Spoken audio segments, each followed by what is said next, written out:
akan menunjukkan tempat tujuan itu. Saudara, seorang supir truk akan mengatakan bahwa hampir tidak mungkin untuk memutar setir truk yang sedang diparkir. Tetapi jika truk itu bergerak, bahkan hanya beberapa inci saja atau beberapa senti saja, Anda dapat memutar rodanya ke arah manapun yang Anda inginkan. Ini sama halnya dengan kapal. Anda tidak dapat mengemudikan kapal yang nggak bergerak. Misalnya sedang dipersandar begitu, harus digerakkan. Tetapi jika kapal itu sudah bergerak sedikit saja, ya berarti Anda dapat mengarahkannya kemana saja. Tentunya harus ke dermaga selanjutnya. Kalau enggak nanti kemana-mana gitu ya. Nah, jika kita ingin dipakai oleh Allah, kita harus bergerak agar dia dapat mengarahkan kita. Ingin menjadi misionaris di luar negeri? Mulailah melakukan pekerjaan misi di mana Anda berada saat ini. Kita harus memulai dari suatu tempat. Allah akan menunjukkan jalannya. Kira-kira seperti itulah sebenarnya bagaimana kita bersama dengan Tuhan. Jadi kita harus bergerak dan Tuhan akan menuntun kita. Mari kita sambung di ayat 2. Aku akan membuat engkau menjadi bangsa yang besar dan memberkati engkau serta membuat namamu masyhur, dan engkau akan menjadi berkat. Aku akan memberkati orang yang memberkati engkau dan mengutuk orang-orang yang mengutuk engkau. Dan olehmu semua kaum di muka bumi akan mendapat berkat. Saudara, Allah juga membuat perjanjian dengan Abraham. Sebuah janji yang akan digenapi di masa depan, bahwa ia akan memiliki tanah itu, menjadi bapa bagi suatu bangsa yang besar, dan akan menikmati perlindungan dan berkat dari Allah. Ayat 4, lalu pergilah Abram seperti yang difirmankan Tuhan kepadanya, dan Lot pun ikut bersama-sama dengan dia.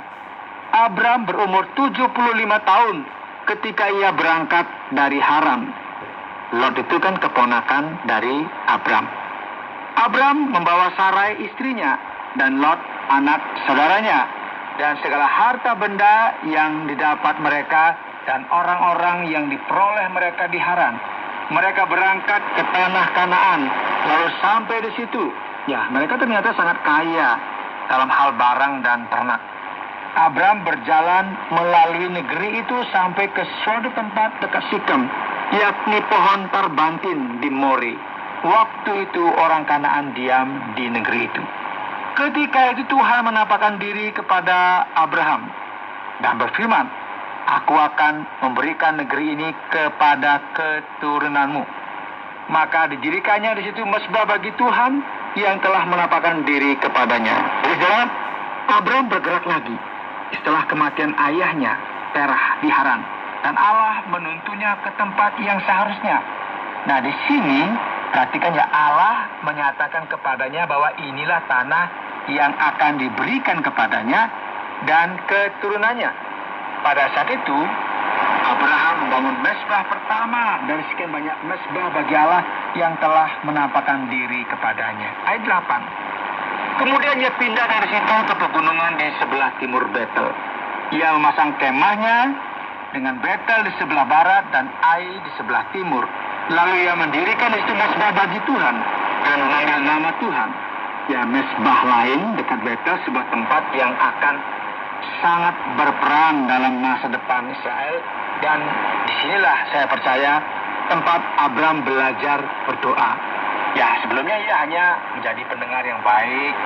Ya, ingatlah ya, berhala-berhala, orang kafir tidak berinteraksi seperti halnya Allah. Tetapi sekarang Abram belajar bagaimana memanggil nama Allah dan berinteraksi dengan Allah yang agung ini. Ya, baiklah. Sekarang ya, di ayat 9 kita mulai melihat bahwa Abram bukanlah orang yang sempurna. Tidak seorang pun dari kita yang sempurna. Betul ya? Kita semua tunduk pada kelemahan manusiawi.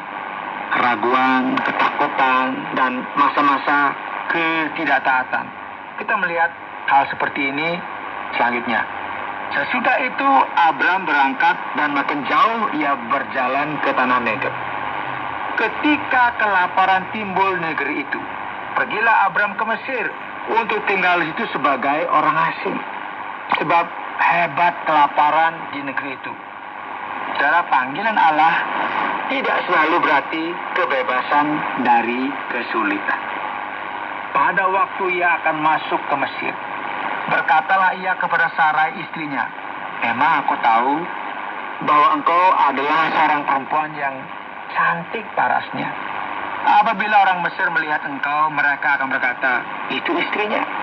Jadi mereka akan membunuh aku dan membiarkan engkau hidup. Katakanlah bahwa engkau adikku, supaya aku diperlakukan mereka dengan baik, karena engkau dan aku dibiarkan hidup oleh sebab engkau." Sesudah Abram masuk ke Mesir, orang Mesir itu melihat bahwa perempuan itu sangat cantik. Dan ketika punggawa Firaun melihat Sarai, mereka memuji-mujinya di hadapan Firaun, sehingga perempuan itu dibawa ke istananya. Firaun menyambut Abram dengan baik-baik, karena ia mengingini perempuan itu. Dan Abram mendapat kambing domba, lembu sapi, keledai jantan, budak laki-laki dan perempuan, keledai betina dan unta. Ya, Abram tahu bahwa ia adalah seorang musafir di tanah yang tidak suci, dan ia takut orang-orang di Mesir akan membunuhnya. Ia jatuh ke dalam perangkap iblis dengan membiarkan imajinasinya menguasai dirinya. Kita tampaknya selalu takut akan hal yang terburuk. Kita sering banget ya diliputi oleh apa yang saya sebut sebagai bagaimana jika, nanti kalau gini gimana ya. Kita meminjam masalah dan khawatir tentang apa yang akan terjadi. Alih-alih kita mempercayai Allah.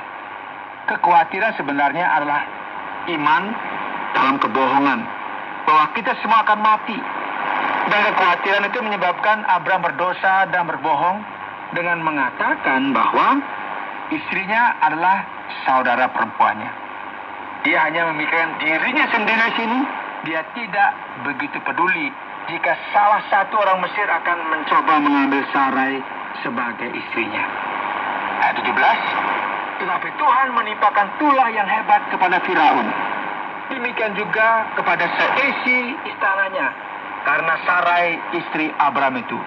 Lalu Firaun memanggil Abram serta berkata, "Apakah yang kau perbuat ini terhadap aku? Mengapa tidak kau beritahukan bahwa ia istrimu? Mengapa kau katakan dia adikku, sehingga aku mengambilnya menjadi istriku? Sekarang inilah istrimu, ambillah dan pergilah." Lalu Firaun memerintahkan beberapa orang untuk mengantarkan Abram pergi bersama-sama dengan istrinya dan segala kepunyaannya. Saudara, kurangnya iman Abram mengakibatkan penderitaan yang seharusnya nggak perlu.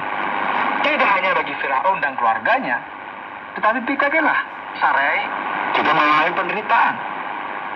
Betapa menderitanya dia dengan suaminya yang siap meninggalkannya hanya untuk menyelamatkan lehernya sendiri. Ternyata Firaun bukanlah seorang pembunuh dan pencuri seperti yang dibayangkan oleh Abram, tetapi dia adalah seorang yang berakal budi. Di saat Abram mungkin bisa mengajarkan Firaun sesuatu tentang Allah di surga, Abram justru merasa malu dan diceramahi oleh orang Mesir yang tidak bertuhan itu. Luar biasa ya. Pernahkah kita melakukan sesuatu yang benar-benar bodoh dan harus ditegur oleh orang yang tidak beriman? Pernah? Dan saya tahu apa yang Abram rasakan pada saat-saat yang paling lemah di dalam kehidupannya.